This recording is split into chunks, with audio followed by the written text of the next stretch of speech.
What is going on, people? Welcome to the Offside Chat podcast. It is your boy Nabem, joined in the podcast studio by the team members, one and only Edward. We have got Naeem, and we have got a special guest again. It's been a while, but he's back. Kai, looking very, very serious, my brother, because we're going to be talking serious football. How are you, man? You all good?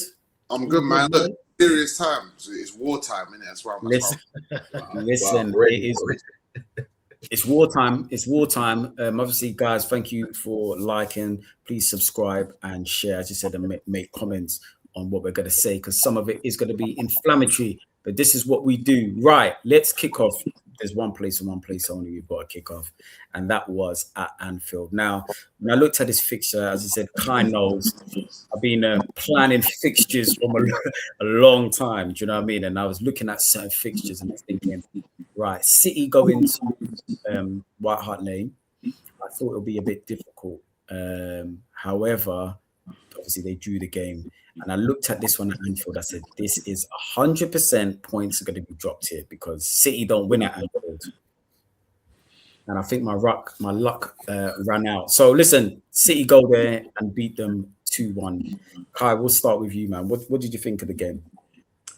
I thought it was an interesting contest. I missed the first 20 minutes of the first half, so I didn't catch all of it. But from what I saw, it was pretty even. I think both teams were trying to win, trying to go for it. I don't think City kind of sat back. I didn't think they were going to.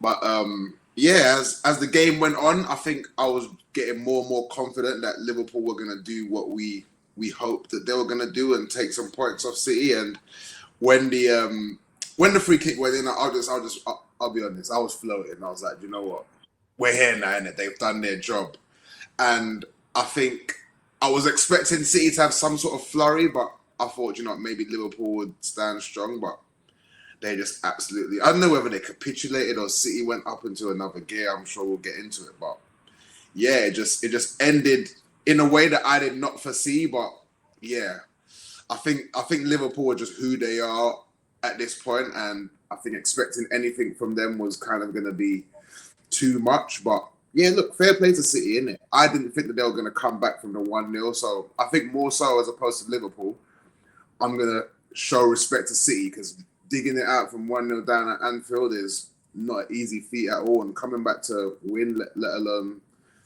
come back to win is difficult. So yeah, fair play to them, and they're going to be there with us. I've got to say, listen, very well said, Kai. I think obviously there's going to be a good cop and bad cop, and I think you've picked your character from Training Day, man. So I'm going to do my Denzel now because you've made it very clear which cop you want to be. I'm Jake. Honestly, that was a pathetic from start to finish performance from Liverpool Football Club. An absolute pathetic performance. And I actually, taken away the goal from Szoboszlai, I don't know if they've been space jammed. I don't know if Slot is really having a negative effect on that team.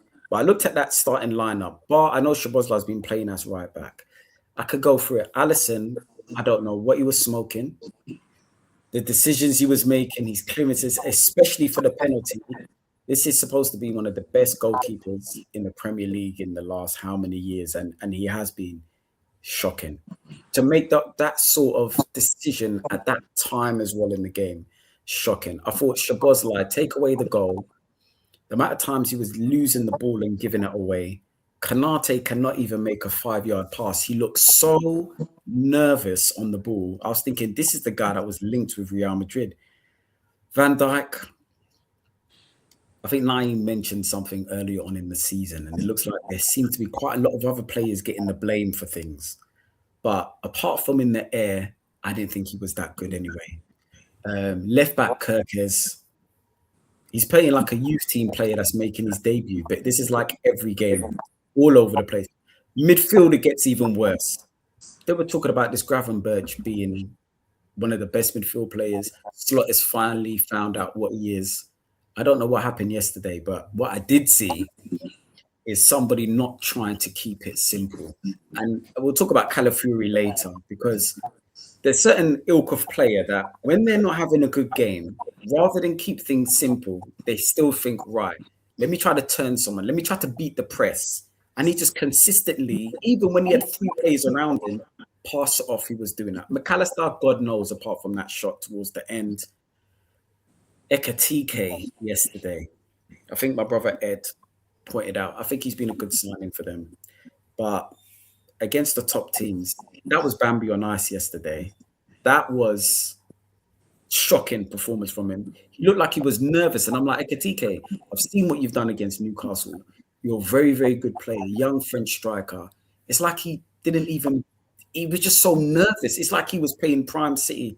And as for Mo Salah yesterday, it seemed like he was there in body, but not spirit or soul. It was the way he played yesterday was like, sometimes they get these Legends games and you just think, right, hopefully there's going to be a little bit of magic. Poor from top to bottom. Another thing I'll say, which I saw the tactic from Liverpool, once of them giving the ball away and being quite, away with their passing. Once they did get the ball in the final third, it was just a long ball over the top. That was it. How many times I'm watching it again, I'm thinking, this can't be you. This cannot be the Liverpool who are reigning champions. That's all it was. Ball in midfield, ball over the top. Van Dijk, ball over the top. Long ball, long ball, long ball. So, yeah, people might say, look, you wanted Liverpool to do you a favour and stuff. I should have known better. But it was a pathetic performance at Anfield. So, yeah, I mean, I could say more. I'll have to pass it on to the rest of you guys, but disappointed. For City, I didn't think City were that great. You're right. To get a result there, anyone gets a result at Anfield, it's fine. I didn't even think they were that great.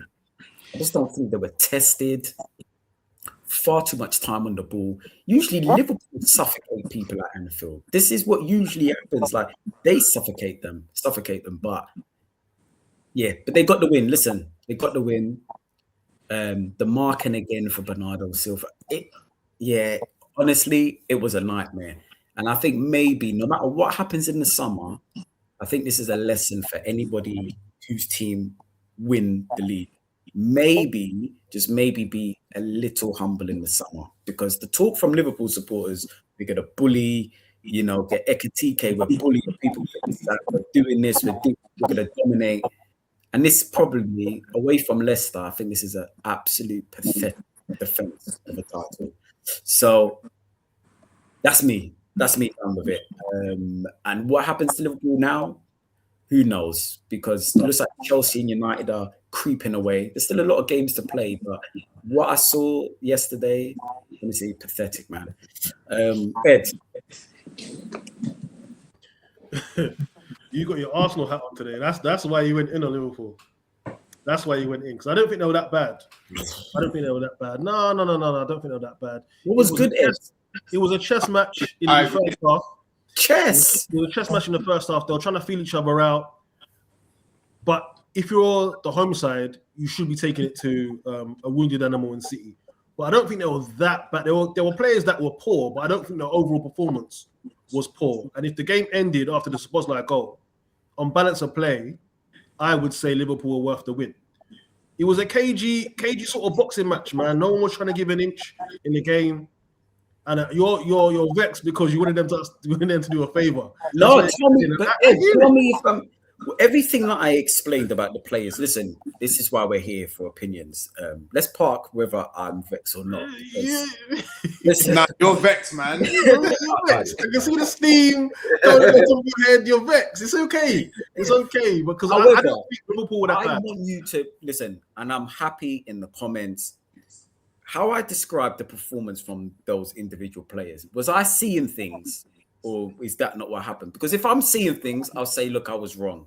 But that's all I want to know, because I understand, they didn't play well, or, I wouldn't say that they were that bad, but it wasn't a pathetic performance. It wasn't pathetic. Pathetic is like every player is 5 and below. There was a couple of men that were shaky. Salah was off color. Ekatike threatened in parts. I don't think Gravenberch was as bad as you said. Oh, Who's sorry? I don't think Gravenberch was as bad as. I don't think Gravenberch was as bad either. Szoboszlai wasn't bad. Gyokeres, but he stinks anyway. But again, to pathetic. That's saying like the baseline is bottom barrel. Well, and it is for Liverpool as well. This is against your so-called. I looked at the performance for Liverpool against Arsenal at the beginning of the season, and then this one. Now, people might say, "Oh, Arsenal didn't play well." Cool, but Liverpool had control of that game. They had control of that game, and this is supposed to be the reigning champions. This game, there's a lot on the because you want to get into this top four as well, Liverpool. So I expected much more. I'm not saying swashbuckling football. I really didn't expect that. However, I thought you had to put on a much better performance than that against Newcastle. Maybe Newcastle must be really bad because I looked at the week before and I thought, they really. I know Newcastle started quite well after Gordon's got for, but Liverpool just stepped it up. And I thought, you know what? This can still do that. But against City, I didn't even feel that they threatened. Look, anyway, this is your stage. No, that's harsh. They did. And in the second half, I thought they were a better team. And they got their goal. It's just they didn't hold their nerve. Alisson made an uncharacteristic mistake. Why he rushed off his line to take out Nunez. And he's death, it's stoppage time as well. It's not even a situation where that's like you've got 10 minutes, 15 minutes to play. Like you've killed yourself right at the end of the game. And then I think from that, their head just went. Because even the guy that got disallowed, I mean, they're just pushing everyone up. And obviously they get hit on the counter. So Szoboszlai trying to drag back. I thought that was a goal anyway. I don't know why they did all For that. me, the ref should have let the goal stand, man. Common sense. You know what I mean, they both fouled each other. Let the goal stand. What's it? If anything, give both yellows. I know you got to do the letter of the law thing, but it was just, the VAR got involved and tried to do the main character thing. But for me, I don't think Liverpool were pathetic, but it's a symptom of them being below their usual standards for the rest of the whole season. They have been a poor defending champion. Each to a man. They've all been poor.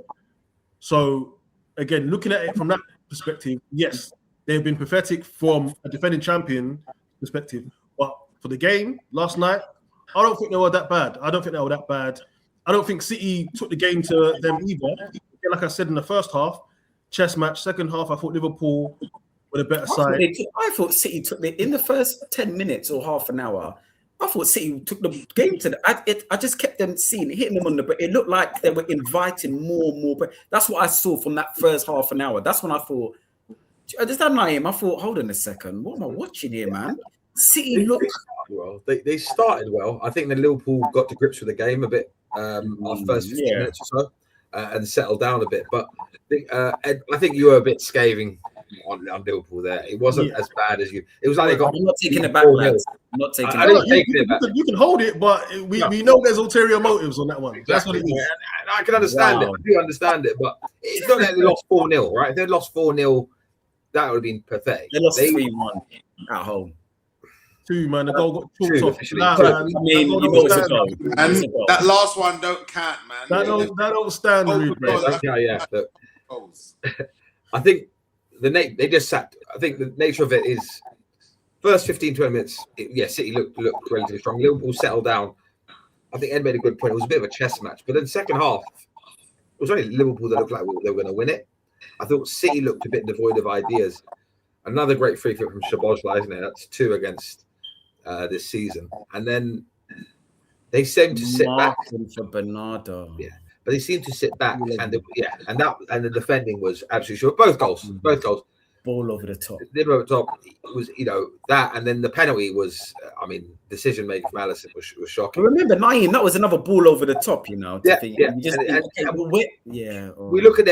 at their back line, and we just discussed it. Gyokeres has been, I don't know, like the whole season he's been, as you put, as a youth player. I think there's no confidence. And it shows no confidence in the back line when your keeper's rushing off like that. Alisson did. It's very uncharacteristic. He's not been like that historically. We've always said he's been the best keeper in the league. Is it? He's got Szoboszlai, who obviously I'm a fan of, but he should be playing right back. Right, and I think they got no other option, bro. Yeah, they got so many injuries. Right? Their injuries. You can't trust Gomez. He might be injured. So again, but no, I get you would Start, think there would so- be somebody else to play. But no, I do get that the injuries thing. I think Liverpool they threw the game away. I think I said it was yesterday. They threw the game away. 100%. They sat too deep. I think they knew it was a big game for them because of the gap. They're 4 points off Chelsea, is it? Mhm. United, yeah, they're 4 points off. So they knew what a big game it was, and they cracked under the pressure. So it was like they went 1-0 up, and I mean, let's be fair. I think he should have scored that header. Let's be fair. That other than that, there wasn't loads of chances. Magic from Szoboszlai, and then for them to fall apart like they did, which they did, to be fair, it wasn't like City cut through them. So yeah, I mean, if you're Liverpool, I think there's a nasty stat going around about Liverpool this year or something, or this season, in terms of total wins over games played. They won 6 games. Is it 6? Yeah, 6 games, 8 draws, I think, and then 6 losses, or it might be 8 losses, 6 draws, 6 wins. Is that this year, 2026? I think in a row or something. The last that period of game in the stretch. Oh wow. Yeah, but yeah, I think the Champions League will bust for them now, isn't it? They're part of the Champions League. They're in the Champions League, obviously, but it's top 5, isn't it? And well, let's see what happens now. Isak's out for the season. Szoboszlai misses one? He misses only the one game, right? I don't know. Yeah, for the red cards. Yeah, straight red. So yeah, I mean, that should never be disallowed. I mean, look, currently they're 4 points off 5th, really. So look, it's not miles, I mean. And there's still 13 games to go. So there's 13 games to go, but I mean, it just doesn't look convincing from it. I think we know. It wasn't 6 wins. I think it might be this calendar year or maybe since December. It's been nasty, but they won 11, lost 6, and drawn 8. So again, defending champs, and after spending 500 million, they're even lucky that there's more narratives around the season, because this really should be headline news. Liverpool are getting away with murder because you spend that kind of bread, 500 million. You did big boy stuff. You went to go take Ekitike off Newcastle. You took Isak off Newcastle. You done bare stuff. You moved all big and bad. And for you to be 6th in the Premier League right now, facing Europa League, do you know how much of a hit that's going to be to their finances by not simply finishing in the Champions League if the season ends today? Like it's dark, but because no one's talking about it, or because it's Arsenal versus City, there's Chelsea are a bigger story. They get away with murder, man.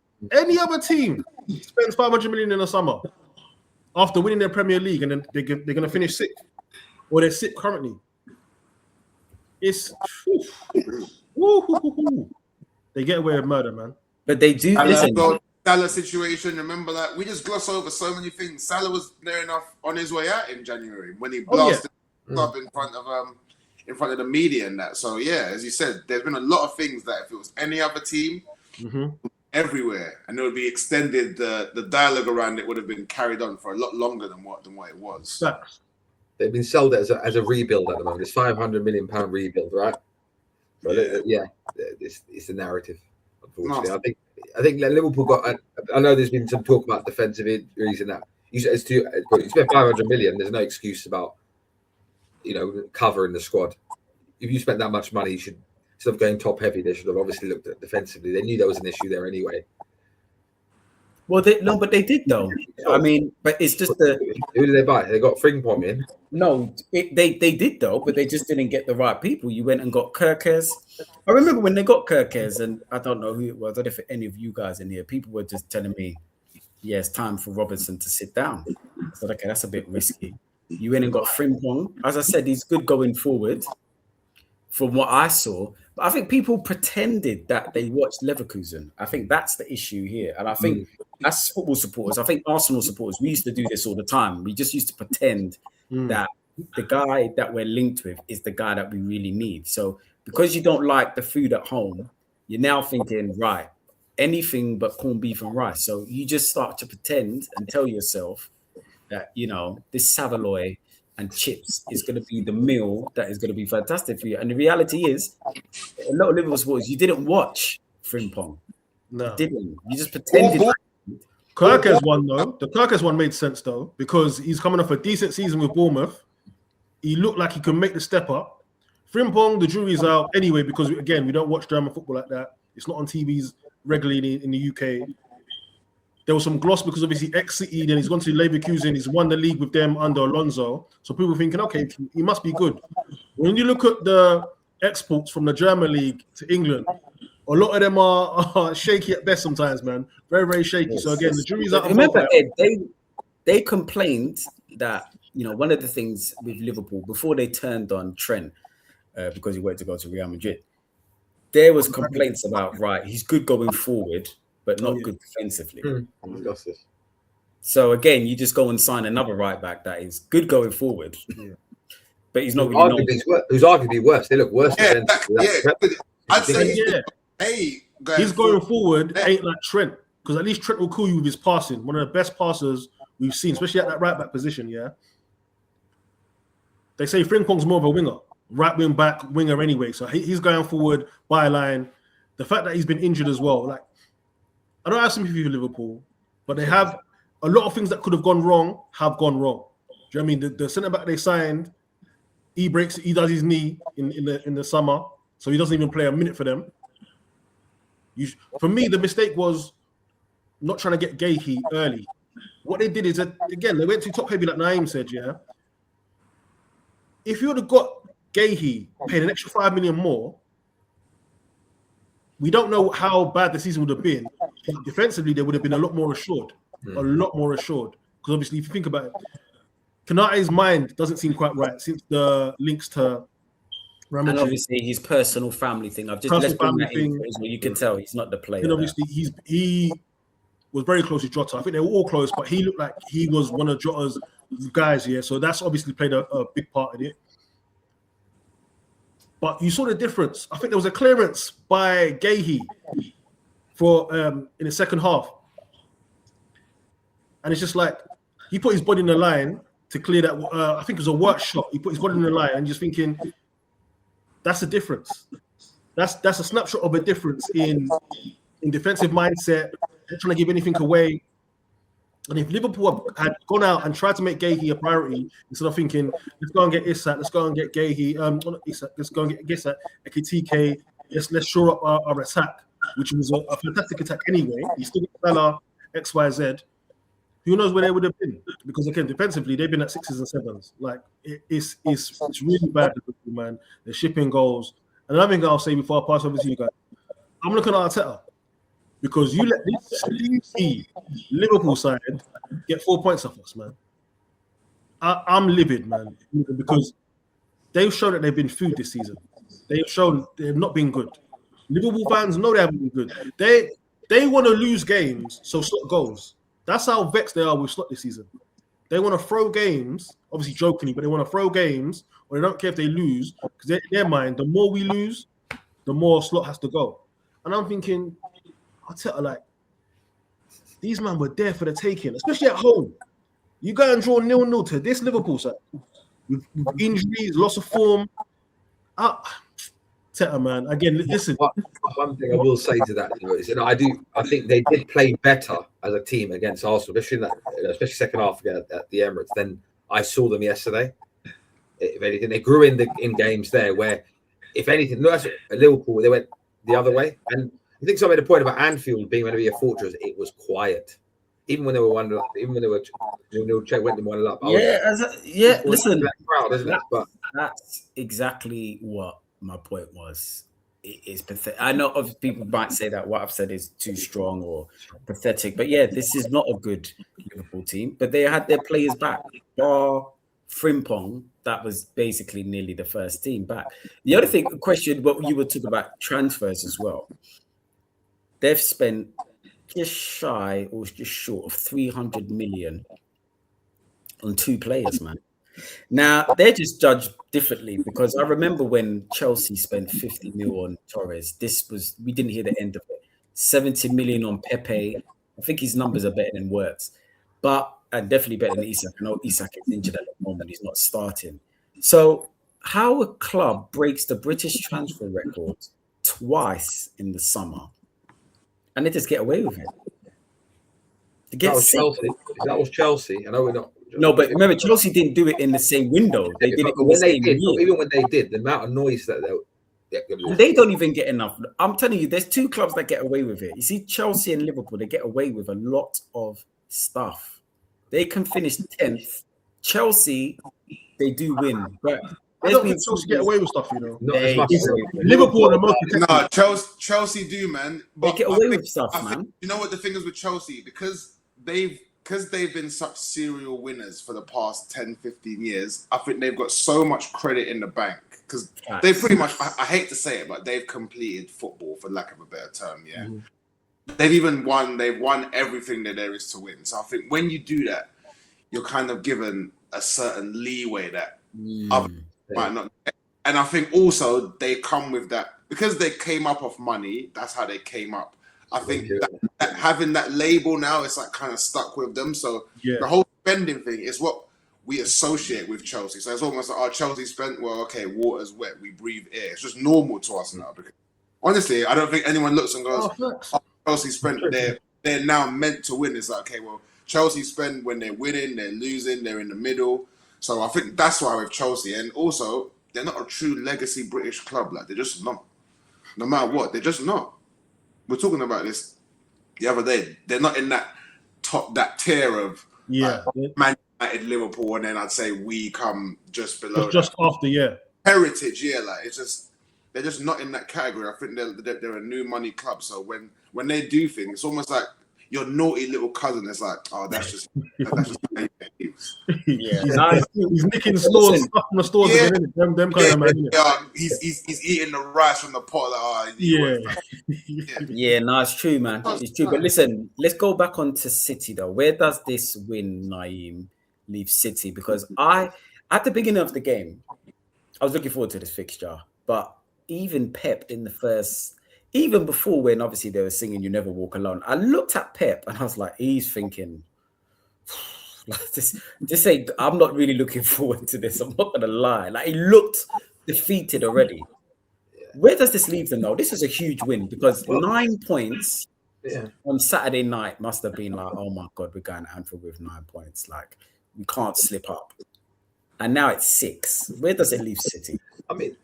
I mean, you can understand his record at Anfield's awful, isn't it? Is it 1 win in 10 before this game? They said, and it was the behind closed doors during COVID.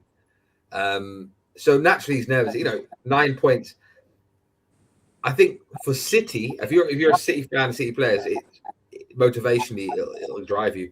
You are what 10 minutes away from being 9 points behind, and Arsenal could go to Brentford. They could. Naeem, I think your mic or so there's an echo. Is it mine? I can hear off everybody. Yeah, it's just mine. You can. Okay. Apologies for this. Yeah, I don't know if mine clicked something on. Yeah. I'll make a point. And I'll dial back in just in case. I think with City, I think City. This is a shot in the arm for them, isn't it? They win at Liverpool. Massive win. I think most people don't win at Anfield. When was the last time they lost at Anfield? Liverpool in the league, especially to one of the big clubs, because they normally dominate City there. So I think it's showing the arm. But you just got to win your next game. I don't know who City you've got next, but I mean it can't hurt, isn't it? Especially the way they won it. So full credit to them. So they went towards the end and that, and I can see them turning pressure on Arsenal now to go to Brentford. They've got Fulham next, City. At home, right? Yeah. City have got Fulham at home. I think I can see them getting the 3 points there. So it leaves. We will move on to Arsenal next, but it leaves Arsenal again. It must be interesting for them. I think Arsenal need to stay focused because you're 9 points. Gyokeres gets the double. You're cruising, and then all of a sudden, it's now turned to 6 points.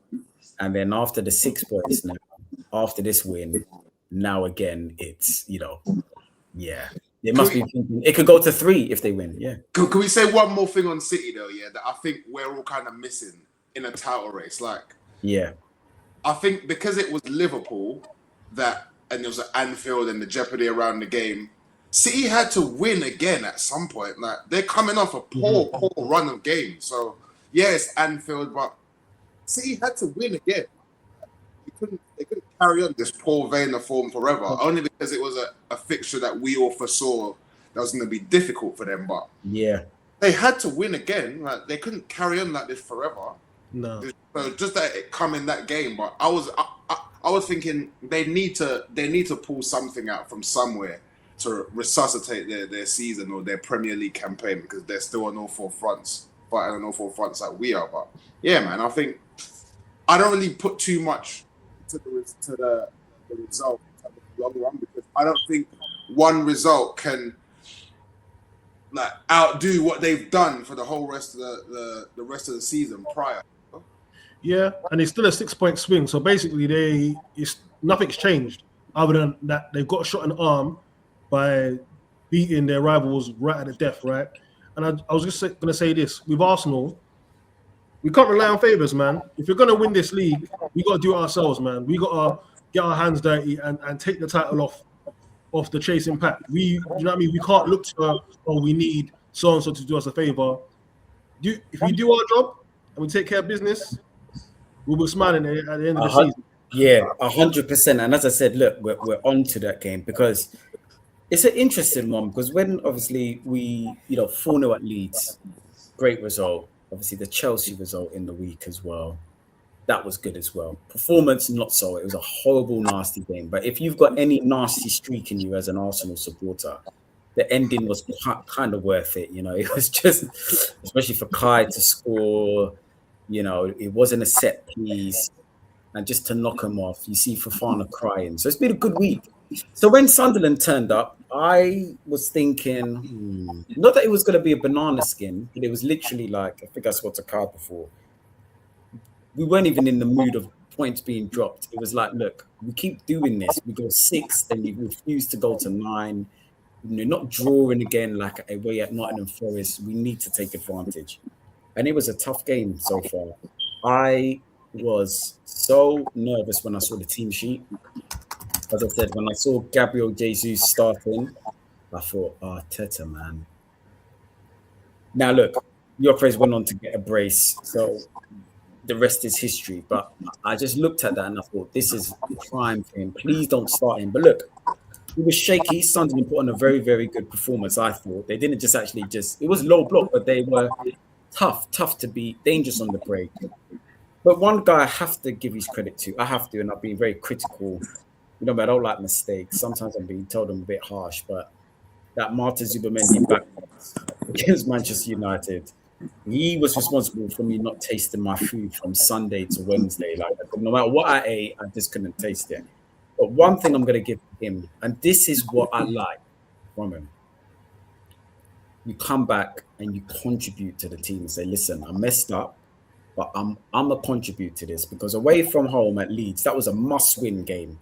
And he broke the deadlock again with a header. He's got to score the first goal. And again on Saturday, very strange game. What a finish. So I've looked at that thinking, you're a goal-scoring midfield player now, because, that's back-to-back games. You score the opening goal. You've got Wingard, Madueke, and Jesus, or it's Gyokeres, or whoever it is, and it seems to be you, the 6, who seems to be making that difference, because with Arsenal, it looks like if we get the first goal, it looks like his business running. So fair play to him. Gyokeres, again, I'll have to shout out, as you know, he's part of my strikers union, but I thought it showed a lot more character. I thought it was nasty work from Merson before the game. I think he went on the overlap. And Merson, I like Merce, but I was a bit disappointed. I thought it was cheap. I thought the comment was, they don't rate him. That's why they're not positive. No, they said they don't. No, I did. It's try. I didn't read that as a shot at Gyokeres. I thought it was. Why, Ed? You know what it was? Why it was naive to say that is because that's what they run with on the actual. That was the podcast. That is what they run with, and I just thought to myself, you're in a room with Vipers. I know you missed that rivalry there, but you can't, with Gyokeres, you cannot give people even an inch, because I knew what was going to be said. Now, listen, I just thought it was, they don't trust him. And this is the same guy that has scored 6 goals since the new year? Like, don't get me wrong. I don't mind people shitting on people if they're playing bad, but This guy's a confidence guy. I just thought it was just, what's the point in that comment? They don't trust. But anyway, he's made the comment and he's come with a brace. For me, I just expected better from Merce. You see, no, man, you're funny. Did you and Gyokeres go to school? That weren't no shot at Gyokeres, yeah. He was talking about a striker low on confidence, and he said, listen, he said he's feeling not scoring at the moment, right? He wasn't a shot saying he's shit, or he was saying the players don't trust him, and he's also actually kind of bigging up Gyokeres. He's saying, listen, demand the ball. That was Ian. No, Ed. That was Ian Wright that jumped in and said, "Yeah, he has he piggybacked it. He piggybacked it. Sorry, he piggybacked. But, okay, but that, what am I going to say? He won a shot at Gyokeres. He won a shot. For me, what is now we're all of a sudden Gyokeres scored 2. This is the informed striker this year. So if this is the informed striker, why are we talking about his lack of confidence? He's just scored. He scored against them in the Champions League. He scored a goal against Leeds. So for me, I'm thinking, what is this low confidence? If you haven't scored and that's the case, I get what the narrative was before. We can all see it. You know me, I made a big thing of, it doesn't look like they're passing to it. But Saka's not even playing at the moment. Yeah, he's injured. The guy's scoring goals.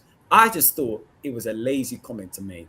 What's the point? It was Ian Wright who came in and said, I want him to be demanding the ball. It wasn't lazy. And what Merce said, for me, I believe they certain players clearly don't trust him or haven't trusted him in the past.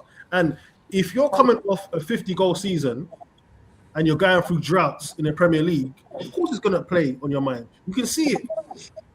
We know he's a confidence player because as soon as he scores, suddenly his touches, but suddenly he's bringing the ball down, bringing the players into play. He's shooting is better with more conviction. So I don't think. My point is, listen, but we're talking about things with Gyokeres, and this is why I was disappointed. You're talking about things before Christmas because the guy's scoring at the moment, right? Or not? If he's not scoring, I get it. I don't get the issue. I don't think the comment was bad. I don't think it was a shot. So you can. I don't think it was, man. Was it filmed after the Chelsea game? Because he didn't have a greatest game against Chelsea in the cup, or was it before them? Because it could be timing. It's recency bias sometimes, isn't it? That's a fair point. It could have been against. You know what? It could have been against Chelsea. I looked at that, and then Sky just run with it. That's what the overlap was. Comment. That was it. That was on the thumbnail. But you know what it is. If you don't say it, Ed, it won't be said. That's what my point is. I can't police a man. He's Merce. That's what he's like. He speaks his mind, and you either love him or you hate him for it. At least he's honest. I just thought it was at least he's honest, didn't it? And I didn't see it as a shot again. I didn't see it that way. I thought he was saying something that was actually quite matter of fact. There's certain man, because like you said Saka ain't passing to him. Oh wow. No, I'm not throwing it about. I'm just like, you did, and I've seen it as well. When there's been about 4 or 5 instances where Saka should have passed to him, but then people will say, "Oh, when he has passed to him, he's got the ball nicked off him." Is Saka not passing to him? Is Saka not passing to him because he doesn't trust him, or is Saka just not passing to him because he just wants to go for goal himself, and his goal tally has not been what it was? That's the question there. I think Odegaard won again. You know what's so mad about this? You listen. Look, I'm not going to spend too much time on this, but because you're right, you could take it as you want. You said it. You didn't feel it was a bad comment. Me, I just thought it's just unhand. But this thing about not trusting, the player that has probably received a lot of criticism and has torn the fan base is Kai Havertz. And Kai Havertz has come in already and given this guy 2 assists. 2 assists, yeah. There's no, do you trust him? So this trust thing, I'm just saying that you have not been, as a player, you are conditioned to not pass to that centre forward because Havertz has been watching a lot of football. He's been on the sideline watching it all. People's movement, and already, first game back, Champions League, he gets a pass.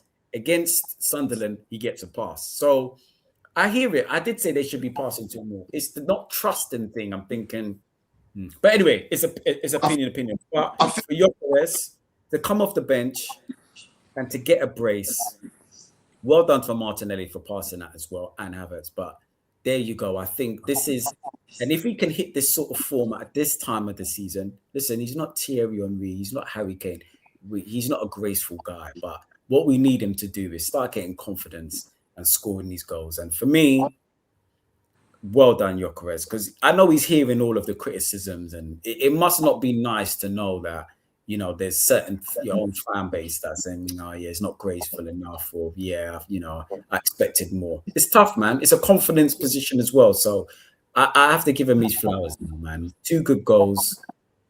Well done. But yeah, sorry. Do you think Gyokeres is starting to look fitter now? Because that's a difference that I've seen. I feel like it's taken him a while to acclimatize to the physicality of the Premier speed. And I think it was, just maybe the last 4 or 5 games, he looks like in better physical condition. Like, he doesn't look tired anymore. Like, I don't know, I could be wrong. Maybe it is the confidence, but he just looks like he's physically ready for the Prem now. He looks a bit more streamlined, not as bulky as he not as bulky. He looks like he's a bit more mobile now. And maybe that's translated into him scoring more. Maybe it is a few of the factors that we mentioned before of the passing to him and stuff. But the difference that I've seen is that he actually looks like someone that can deal with the physical side of the Prem now, and not just be a battering ram type of.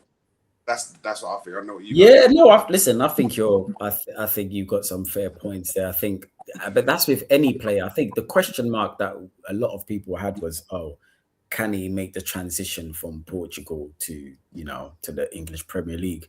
And I knew it was going to take I didn't think it was going to be, but as bad as this. But even Arteta, fair play to him. He's made so. I know people would have questioned him, but as I said, that's really my guy, Arteta, because the way he sees the game, he said it at the beginning of the season that he's going to have to handle this as the Arsenal number 9. He goes, it's a very heavy shirt to wear and I want to know how you respond to that. And listen, exactly as he said, it has been. I don't think I've seen this scrutiny on a centre forward. I honestly, in a very long time. That's what Arteta's fault. Yeah. No, because the system and the lack thereof of an out and out focal point or a guy that gets you all the goals has built this thing around the 9.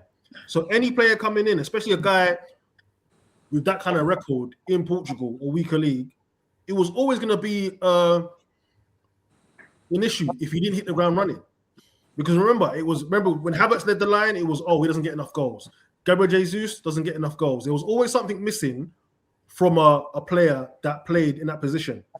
With Havertz, it was, he's more of a 10, 9.5. He can link the play, get you some goals. With Gabriel Jesus, like I said, he was techie, but missed chance after chance, and wasn't going to get you 15, 20, 25, right? Now you get a player, granted in Portugal, that is just about goals. Bag up. Yeah, it's not pretty, but you put him through a goal, he's roofing it, slotting it. Do you know what I mean? He comes in now and he doesn't look good. Clunky, the touch ain't there. And also it's nasty work because a lot of people put their stocks in Havertz, put their stocks in Gabriel Jesus. So all the fans that are onto Gyokeres is underhanded because you like Kai Havertz. And you've heard all the criticism that Kai Havertz is getting from certain man in the fan base and the wider football nation, yeah? So you're thinking, okay, cool. I've gone to bat for Havertz. I've gone to bat for Gabriel Jesus. This guy coming in, he's got to show me why. But Ed, this is what my point is when I'm saying that this Gyokeres has been under some mad scrutiny. You've got in-house scrutiny from Kai Havertz stands. You've got in-house from Jesus. You've got the ops outside that, remember, Manchester United supporters, their number 1 choice was Gyokeres. Amarin, Gyokeres, he's coming. Then he comes to us. Then they go and get our sloppy seconds with Sesko. Then all of a sudden now they're on him because they didn't get the guy that they wanted. Do you know what I mean? And I'm just thinking to myself, he's getting it from every angle. And that's when so for me, I think that what Arteta said about this guy's character, whether he makes it at Arsenal or not, I just think a lot of other players would have really folded. But to be fair, he's not getting passed to by Saka. Obviously, that's what I was seeing. You actually saw him push him away. And now it seems you're right, Kai, that the confidence there, you could see him growing. He looks sharper, he looks fitter. Is it because Havertz has been brought back, Naeem? I don't know, because he's back now and you look like you don't want to rate. No, it's not about not rating Havertz. It's 2 assists, man. And Martinelli as well, fair play. When he scored, Kyrat assist. Are you counting the Kyrat as one of the assists? Yeah, of course, man. Yeah. But when he scores, you see a weight lift off his shoulders, man. He's all about his goals. So if you're not scoring, and I know every footballer, I don't want to say they're sensitive, but they must know when you're going through a bad patch, what is being said online, what the commentators are saying, what the media are saying. So as much as you try to block out the noise, in this day and age, in the 24 hours news cycle, you must know. You must know. And that is what, listen, I know. And again, this is where I just think, what's the point, man, Merce? Like, what's we get it. We've already said he's had a tough patch. Now he's trying. Oh, yeah, you could just tell they don't. Oh, cool. But why is he above criticism, though? This is my only issue, is that, especially in the period that we're in, yeah, where it's we must win. And the narrative has been that a striker, a real bagsman, is what's going to take us to the promised land. That's been the narrative for the past 6 years. I'd say the 2-3 seasons, even not before last year, was like, well, they're going to run this Havertz thing. If they had a real number 9, even though when we were scoring 5-6, they were like in the like, let's say Villa at home. I always think back to Villa at home. The Trossard misses, like a real number 9 would have scored and Arsenal go and win the league, whatever. But I think with that being said, Gyokeres, it comes with the, as you said, it comes with the shirt. And if he was not playing well, which, let's have it right, he hasn't been for the majority of the season, I don't think that he can be above criticism, especially with the importance of what we're trying to do and the importance in his role in what we're trying to do. Do you know what? Bringing a new guy.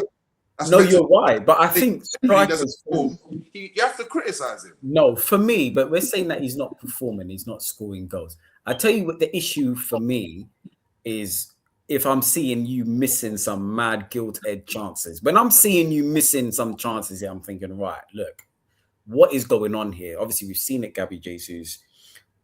Havertz has done well for us, but obviously we saw this time last year, Newcastle in the Carabao Cup, some gilt-edged chances. Manchester United, if it's not penalties and stuff. So I've seen strikers miss chances.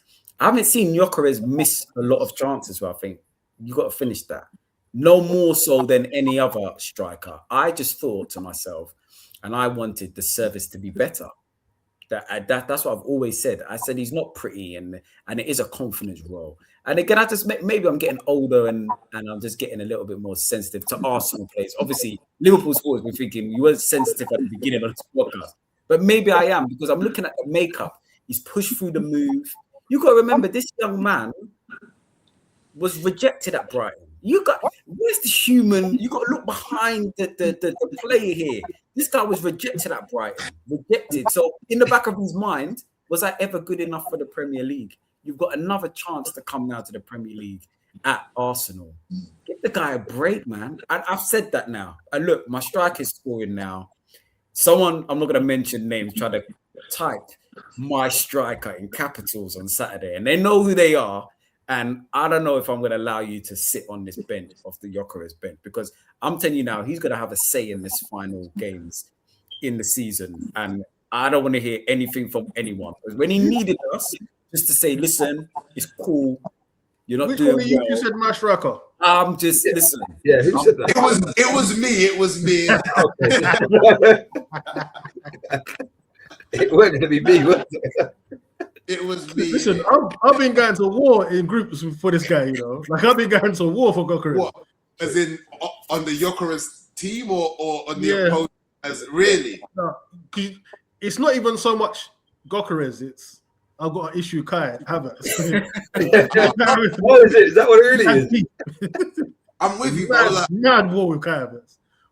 From Chelsea days. Because my thing is,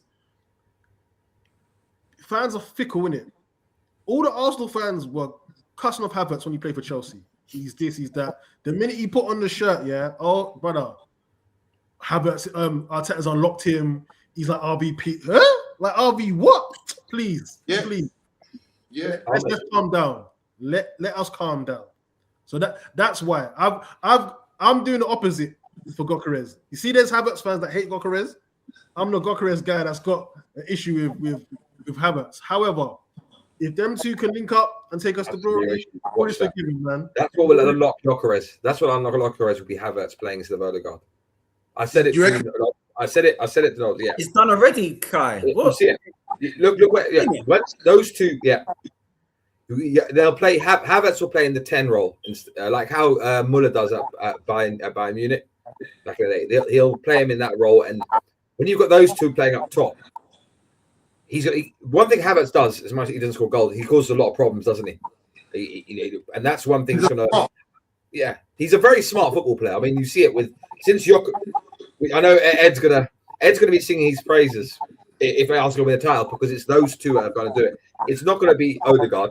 It's going to be those two for the Stoke, to be fair. And look, Lion, we've seen the link up to that. And look, I'm usually critical as well of Gabriel Martinelli, because for me, pace is something that I love, but sometimes I just don't think he uses it. But I've seen him on the right now, and he's come off the bench. He did it against Leeds, and that was a very good ball, dangerous ball in for Gyokeres again.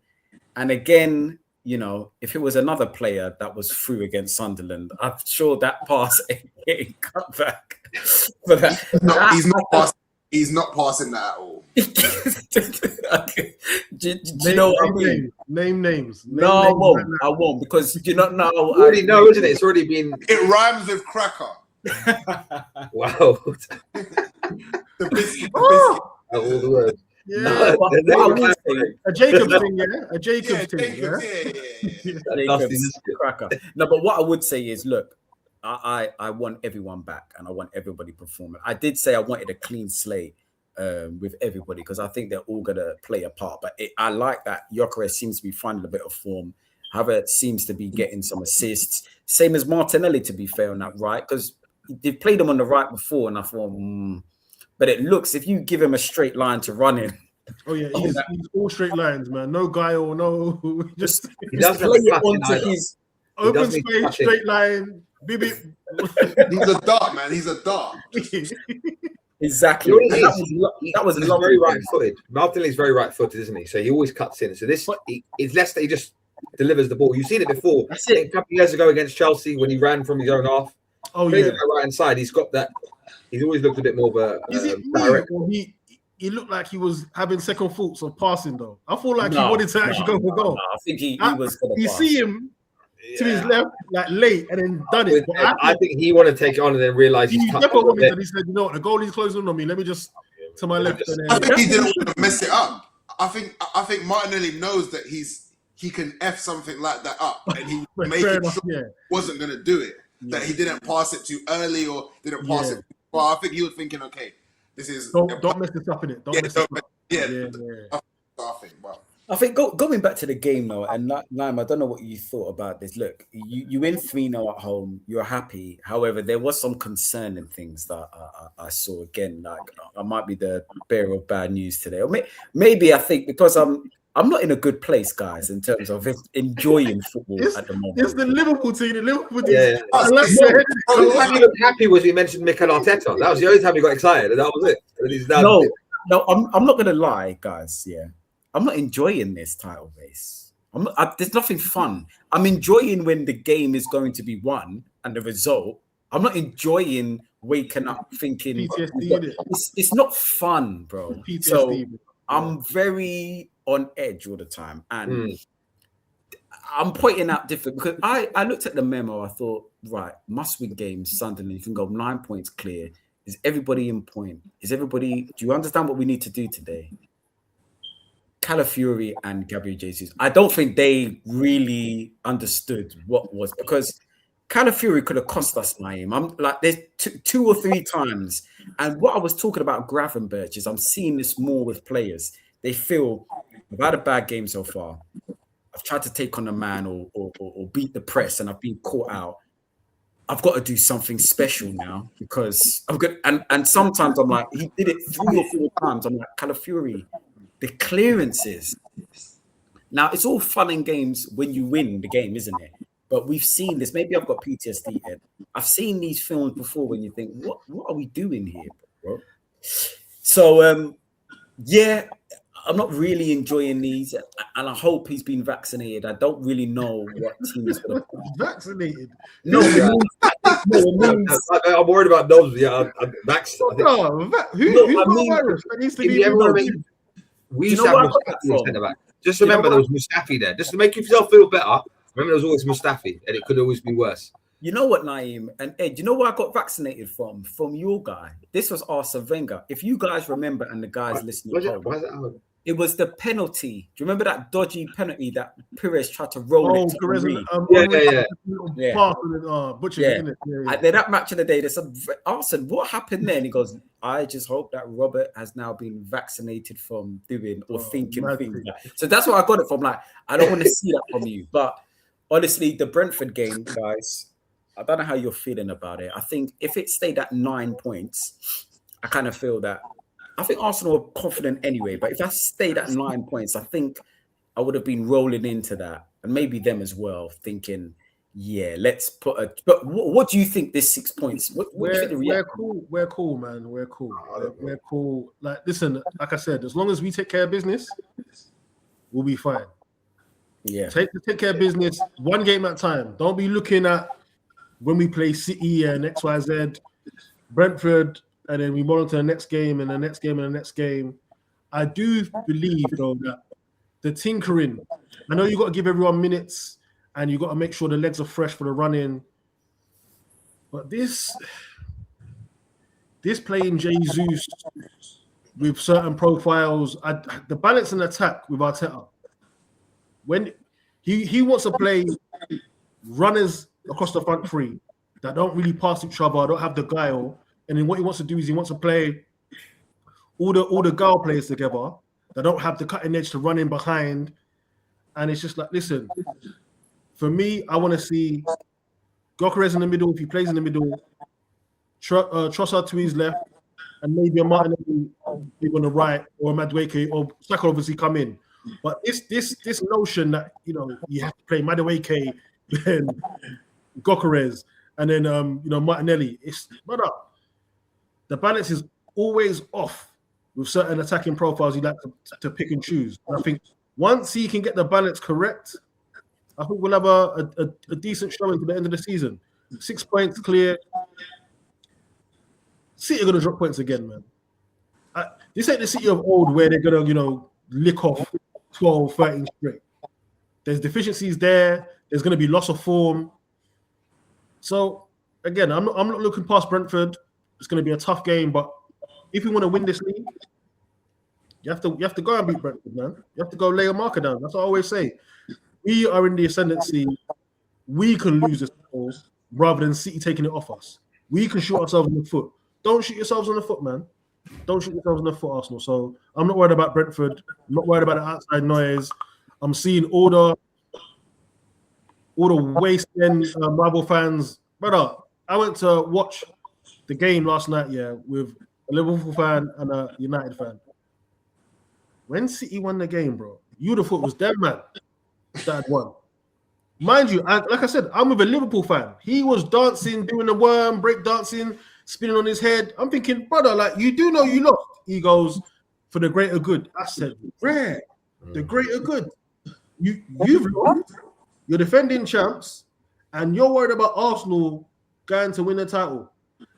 The game's gone, bro. The game has gone. The game is gone, man. So, for me, once you see all that, block out the noise and go forth, man. Go forth and whack up Brentford. If you lose to Brentford now, next week, effing and blinding, I might even, it's going to be a dark day. But we're good enough to beat Brentford.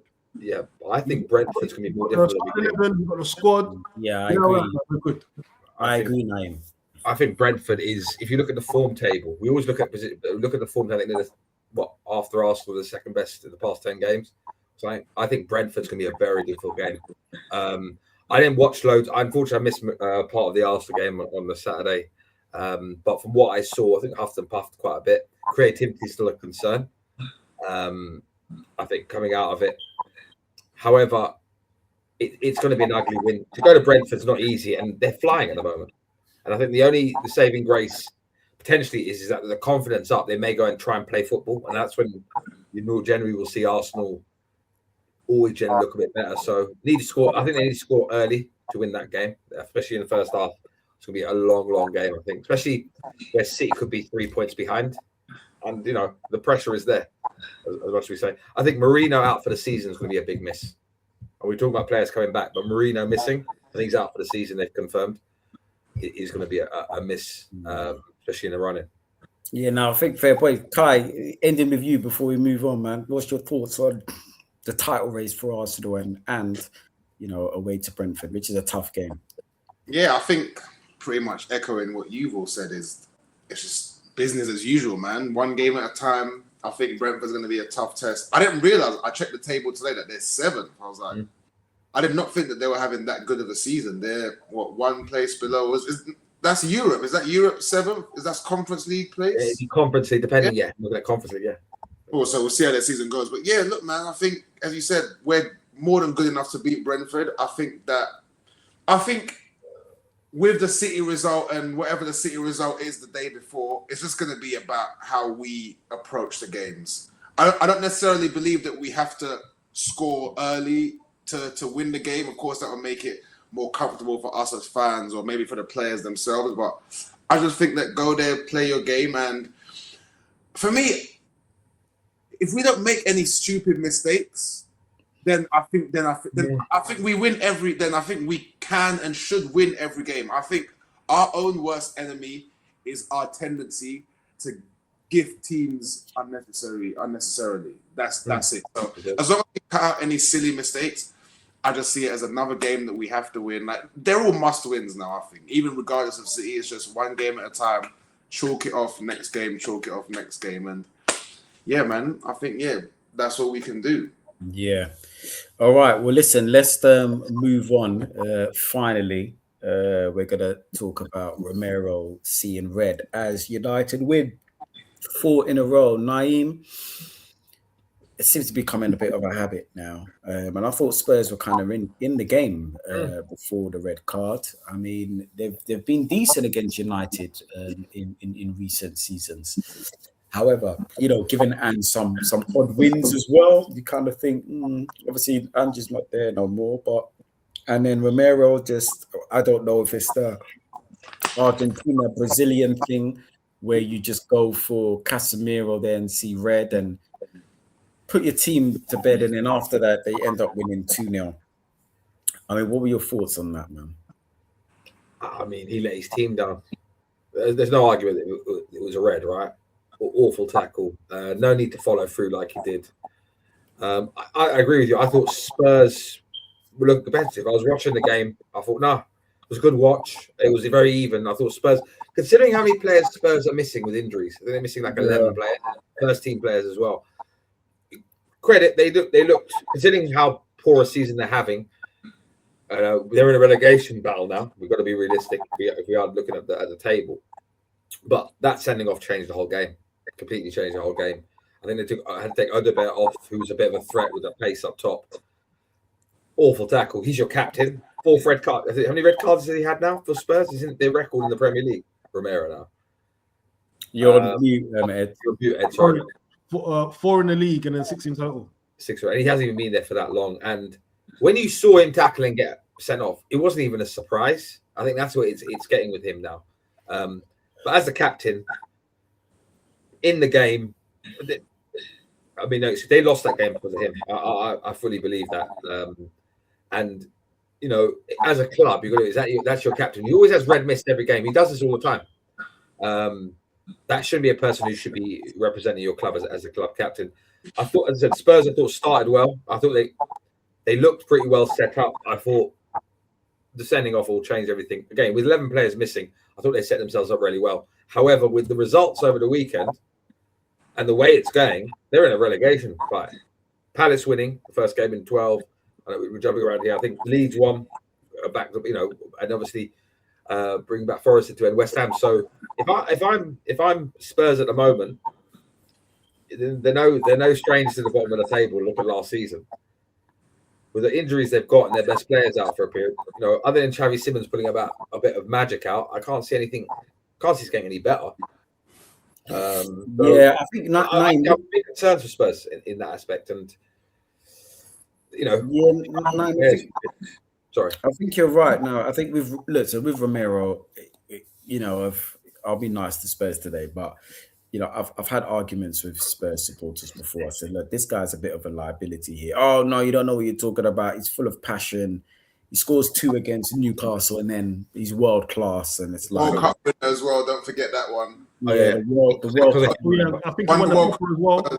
He did it by himself, I think, the way they talk about Spurs. Yeah. And the thing is with that, you're right with all of it. And the thing is that as captain of the football club, what I find quite strange is, one, you're no stranger to hovering around the relegation places. I said this to everybody before, that take away the Europa League. This is the team. What they're doing this season, they were doing last season, but maybe slightly worse. They lost 22 league games. So they're flirting around these, and these are the same sort of players that were there before. These are the players that you were claiming, world class and stuff like that. And Romero, again, is the face. When I look at league football now, take away the Europa League, you've been my centre-back during these 22 league defeats. At Arsenal or any other club, we have peppered Mustafi and these guys. And these guys were finishing 5th, 6th, 8th. We were like, we've got David Luiz. Like, even now, like, their credit rating, they can't even take out a Klarna at Arsenal because the credit is so bad. And you've got these centre-backs who they claim both to be world-class are losing 22 games and are flirting with relegation. My thing with him is that you're the club captain now. One, you're speaking out, on Twitter or socials about how the club are behaving. I thought, club captain doing that, that's very weird. A star player or someone on the periphery or in the fringes, I understand that. But you're now talking about what the club should be doing. Now you've been fined for that. And the number one thing for football players, be available. But as captain, you've got to be that warrior. And Romero is efficient, not defensively, but offensively for Spurs. He can get them goals. And you just think, this is the time where we need 10 men or 11 men on the pitch, man. You're supposed to be the one that's calming people down. And I just don't know why he's been made captain. Is it because of passion? Because I would like my... I've got no idea. That's the thing. What options have they got, man? They've got no options, man. And again, it just goes to show what kind of club Spurs are. And I said this a couple of weeks ago, and I got into a back and forth with a well-known Spurs fan. And it's like their level of delusion sometimes shocks me. I'm thinking, like, I knew you lot were stupid, but I didn't know just how stupid you are, because we've got a video out on our socials. It's me talking about Romero. You can't trust him, man. You cannot trust him. And I know there are certain players that are passionate, that do see the red mist, but they do produce. Roy Keane's record was quite bad in terms of getting sent off. Patrick Vieira, we know in his early days at Arsenal, he got a couple send-ins off. I think he's got the record. Sergio Ramos, he loved the red card at Real Madrid. He loved playing, towing the line. But the difference between those three I've mentioned and Romero is they were genuinely world-class. And there's certain forgivings you can make for a player if you know they're going to bail you out, or their overall level is that of a world-class player. Romero has never been a world-class player. I don't think he's shit. I think he's pretty decent, a defender. But again, the delusion from these Spurs fans, they want to put him in conversations that he has no business in as a defender. None. And then he continually kills you. You've got a nasty injury record, yeah? Bare man are out. You've got a first 11 out, bodies-wise, yeah? You're going to United. The game is perfectly poised, 0-0. There was no need to make that tackle. You can be late, but did you see where his studs ended up? Casemiro was lucky, bro. If his leg was fully planted, that's him done. Like, and it's always you. Remember a couple years ago against Chelsea when he pulled Gyokeres' hair? Like, you've got a record, you've got a track record of stupidity, bro. I can allow it if it's a 50-50 or not a 50-50, but it's a bad tackle, but it was done from an honest place. You're getting sent up for petulance, for 2 yellow. Like, you're meant to be a senior player at a club that want to be going places, and you're always shooting them in the foot. But Ed, he's shooting people in the foot. He's shooting himself in the foot. He's shooting himself in the foot. But the problem I've got with him is that you were just out, and obviously check out Ed's reel. You were just out criticizing the club, like doing these weird. There's a before, right? Yeah. And so for me, I'm like, okay, but all right, what? As I always said, the oldest thing in football, what is your job and what have you done today? So you're criticizing the club for the moves they promised and what they should be doing. But on the pitch, you could see the goals left, right, and center. And there's a lot of times it's down to you as well. And you're not staying on the pitch. This is, especially when you're down there with Spurs, this is the time to huddle together and try to move forward. You've got a lot of injuries, you've got young players, you've got to think, right, I've got to lead this through. But for me, it looks like I'm seeing Paulinho making, I'm not saying effective, but he's making the most tackles. It looks like he's getting stuck in. He makes more tackles. Yeah, and they're clean as well. He's the top tackler in the Premier League. So it's not a thing that, oh yeah, but Romero is combative. No. In the midfield is where the most tackles are being made. And Paulinho is doing this. Fine. He ain't getting sent off. So for me, I just think, but I think the tide's turning now because today, I don't know, obviously we'll go to Kai. I'm picking up, especially with this one, that I don't think the Spurs supporters I've spoken to are allowing him. They're literally saying, yeah, this is stupid from him now. I don't know. Maybe the tide is turning with him because that's a 4-game ban and he misses the North London derby. And let's be real, the North London derby is him. Is their final. You need him for that game because this is their cup final. This is the game that they cannot lose. And we've got some Tottenham fans in our work group chat, right, Nobs? And they were saying, okay, Romero's world class. They gave us the reasons why. It's a load of old tosh. He's world class because, Messi rates him. And who else rates him? Lisandro Martinez rates him. And he won the World Cup. And he, won the Copa America. Mustafi won the World Cup. Was he ever world class? That's a stupid, straw man reductive argument. Don't piss me off. Anyway, I digress. I'm calmer now. They're saying if he was to leave Spurs, he's going to a big club. Arsenal bias aside, can you all tell me if he's to leave Spurs today, what club is going to sign Romero? I think he goes to Atletico, Ed. I think Atletico. Well, no, Simeone's leaving. So if Simeone was there, I could see top club. You're telling me Atletico. What top club is he going to? Okay. I can see him at Inter Milan. Going? I can see him in Italy somewhere like Juventus or Inter Milan or something like that. Do you know who Italy are signing? Modric is going there. Matic is going there. You're backing up my point, yeah. I said top club. You're telling me Italy. Italy ain't even the top league no more. I said, what top club? Tell me. Well, listen, look. I hear your point. I think he will go to. I think he'll get a move to Atletico. I can see him at Atletico. All Milan clubs. Now, again, no one said if the league is weak or not.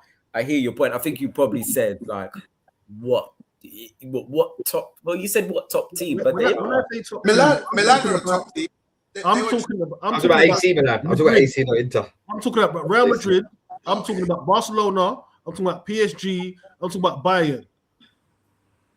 You can say Atletico, they're a top team in name, but they ain't been a top team for a long time now. Yeah, they're not getting creme de la creme players. He makes sense for them because he's a thug and Simeone is a thug. And they're both Argentinian, so they can do the thug ball. But the way certain men are saying, "Oh well, Real Madrid wanted him," they don't want him no more. That phone ain't ringing. I never saw that. I never believed that either. But it could be Saliba and Romero. I mean, yeah, come. Brother, But that's he's what bigger issue. Go on.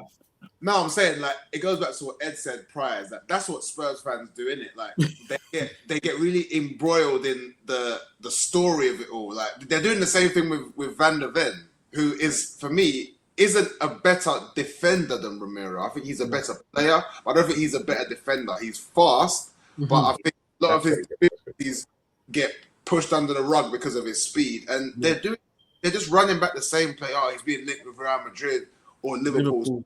That means because you read it on Twitter or because a journal posted something that he must be a top player because he's linked with them. I'm like, bro, just do you use your eyes like the same eyes that you watch the other players with? Watch him. Do you think he's a world-class player or is the whole circus around it? So I think, it's just what Spurs, as you said, it's who they are as a club, and their players just get their value gets inflated because they need something. Like they need to eat off something. They're starving. I think the best point was, I think the league don't lie, right? These are the same centre backs. These are the same centre backs that they finished 17th with last year, right? So I think that's just says everything about it. And remember what the excuse was last year with this? It was the excuse was, listen, we're putting all our eggs in this Europa League. So now, what is the excuse this year for you being? It's still the Europa League. Well, no, they're in the Champions League. There were injuries last year. Like Romero and Van der Ven missed a lot of games last year. Remember they were running Archie Gray at centre back. Remember that? I think for a long time those two were injured. I think when they both became fit was towards the end of the season when they actually were putting all their eggs in the Europa League basket. But their Prem campaign, I think if you look, they both missed lengthy amount of time. The back end of the Premier League, they were there for the last 10 games. For the Premier League campaign, and they had an awful finish, didn't they? But no, I'll give them their credit with the reason. I think Archie Graves probably been their best player, centre back. Still, but. And look, Romero's seen red. What we need to do, obviously, we're going to end very soon, but it was with fair play to United. It is 4 in a row. Now, look, I will give Manchester United their credit when they deserve their credit, and I sincerely hope that they think that because of the way that they're ending, that they should look for a bigger name manager, because I wouldn't mind if they actually think, you know what, I think it's working with Carrick so far. I think they're onto a good thing at the moment. Let's see how the season pans out. But to get 4 in a row and pick up 12 points by any team that does that is fair play to them. The only thing that I find quite irritating again is the Manchester United supporters have started to talk again. And I just always want to remind them that you are playing 1 game per week here. It's like they're trying to have conversations with teams who are currently, they're almost a history lesson. We know history, but currently certain teams are in cup competitions trying to win multiple cups. And it's kind of like this is the thing with United, where this is why when they didn't get into Europe, this is why a lot of people dined off that and they couldn't understand, but they're getting carried away now. You know, after the Arsenal, look, 4 wins in a row from having a rotten time, we get it. But they're primed now to be finishing in top 4 if it continues the way it does. Liverpool, who knows what will happen. Obviously, Chelsea are going to be their rivals for this. So, I mean, they should fancy themselves, but I don't know. I mean, 4 in a row is impressive, Ed. It is. And Carrick, he's not doing anything revolutionary. He hasn't invented the wheel or reinvented the wheel. He's playing the right players in the right positions. And I think he's actually kept it simple. It's not no crazy tactics. He wasn't trying to do, some nouveau riche like, oh, look at me, I'm this thinking man, and I can put a fullback in midfield and I can put a midfielder at fullback and all that kind of stuff, inverting and all that kind of, the in-fashion tactics. He knows the club. He's trusting players that weren't trusted under the previous regime, and it's bearing fruit. And I think, you know what? If he continues winning, he's put his name in the hat for the job, man. I really do believe that. But you're right, Nobs. You see these United fans here, especially these Peckham Reds. It don't take much. It doesn't take much, man. I'm seeing Bruno in Ozil KDB shots now. But 4 weeks ago, you didn't like him. Now he's KDB and Ozil level. Allow it, man. Just Calm Yeah, down. I think it's one of these. They're just, bro. They call us insufferable, and we might be, but pot calling kettle black. You lot are mad. You lot are insane. You went on a week-long campaign of content for beating us at the Emirates end of January, and you want to call us man insufferable? Oh, we did it because we hate you. Hey, we fucking hate you too. We ain't doing no week-long campaign. Brother, listen. I hate United. We all hate United, yeah. But it's their fans. And I just think, calm down, bro. You've been crap for long. 4 wins should not be giving you this much bass in your voice. It really shouldn't. It really shouldn't, man. Like, just calm down. You're not back yet. You might not ever be back, you know. You ain't at the woods. You've won 4 games in a row. 4 in a row. And you're talking big boy talk. Please, man. Like, just I'm with you. What I'm doing though is I'm letting them be because I'm petty, and I'll watch their own downfall in that aspect because it's not going to. I look credit to them winning 400 games to the point, but Fulham got away with it a bit, and I thought Romero threw the game away against them. Carrick, if he gets Champions League, I think they have to give him the job. I think they have to, especially the way they're playing. But also, let's see who comes out of the World Cup. Proven not to do. Ineos have kind of proven not to do the right thing. Yeah. And I've seen they're more than enough. They're bringing Southgate. Let's hope they're bringing Southgate then. Yeah, I've seen more than enough. I think they might want to go with a bigger name. I hope so, because I think Carrick has done well and seen what's happening. So we'll see what happens. Obviously, I think sure they'll be watching to see what happens with Arsenal, because I've seen some of them trying to do. It looks like Manchester United seems the club who used to, run the Premier League, seemed to be the club that just looked left and right, and rather than making any decisions, what decision do you want to go in as a club? And they're like, right, what are you guys doing? I'll do what they're doing. And now the narrative is, well, Arteta was a novice and, Carrick is more experienced than him. So let's go for someone homegrown. So we'll see what happens with them. Kai, I let you have the final word, man, before we go, man. 4 in a row is good. Just on United, man, I think Ed said it the best. Like, I hate that club with every fibre of my body. Every fibre. Yeah, it's almost unhealthy how much I hate that club, yeah?